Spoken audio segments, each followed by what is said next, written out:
some deficiencies on a house over at Radium. Mr. Wright came over, belonged to George Gleason. Mr. Wright came over and he got visiting with Bub, and Bub was a great storyteller.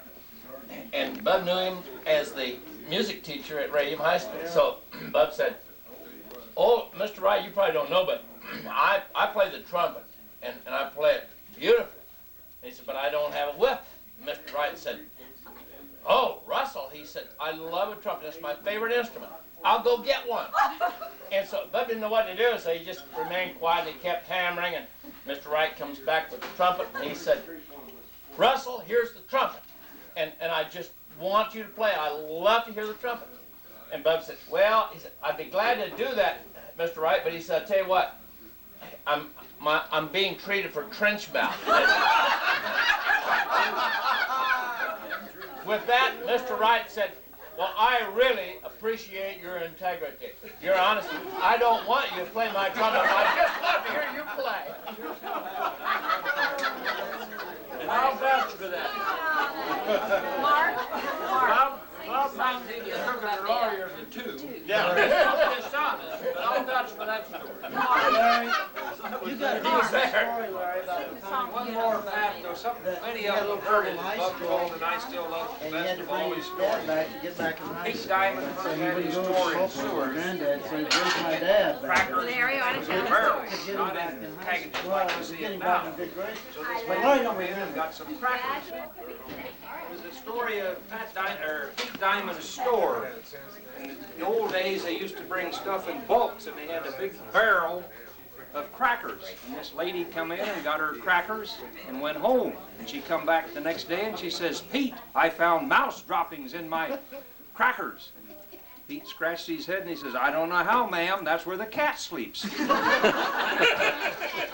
good. This is good to say. No, it's not True confession. I was a junior in high school, and we did something. We got in trouble, and I got kicked out of school. Yeah. Well, fortunately, it was a long-distance call from Great Bend to Seward. And they were on a tight budget, and they would never call Seward. They wanted to pay the 15 cents. But Mr. Hogan, who was the superintendent, said, "Okay," Larry said, "you're out of school for 3 days, and your dad has to come get you back in." Well, yeah, that was a real problem. At that time, Dad hardly knew where I was going to school. I was at the tail end of 10, probably, you know. And so I went home, and Bub was working on the combine. It was in May. And I said, "Bub, we got a problem." And I figured out he was 32 years old when this happened. I said, "I got a problem." He said, "What's that?" I said, "I get kicked out of school today." He said, "Oh, I've kicked out lots of times." I said, "Well, what's the problem?" I said, "Well, they said I have to have Dad to bring me back in." And he said, "I'll tell you what we'll do, okay?" He said, "Now, they never call down here, right?" I said, "Sure." He said, "I'll go up with you tomorrow morning, and I'll eat a lot of humble pie, and I'll tell them that Dad is in Chicago buying cattle for the farm, okay? Because Dad's in the house." So I said, "Fine." So he went out with me, and he went in to see Mr. Hogan. He said, "Mr. Hogan, I tell you what, you did the right thing. You kicked that kid out." I said, "He deserved it. But he's promised me he's going to be good." Now, the reason I'm here instead of our dad is that he's in Chicago buying cattle. And he won't be back until next Monday.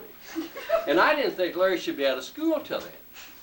And Hogan said, "Let me tell you something, Mr. Keenan, I really appreciate your attitude about our administration."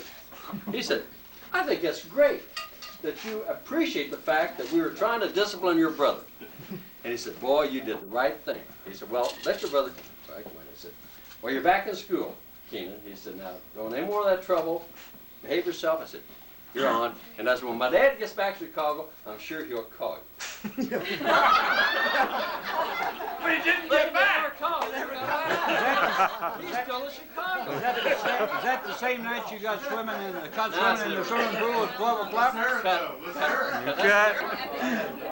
I think they published the newspaper.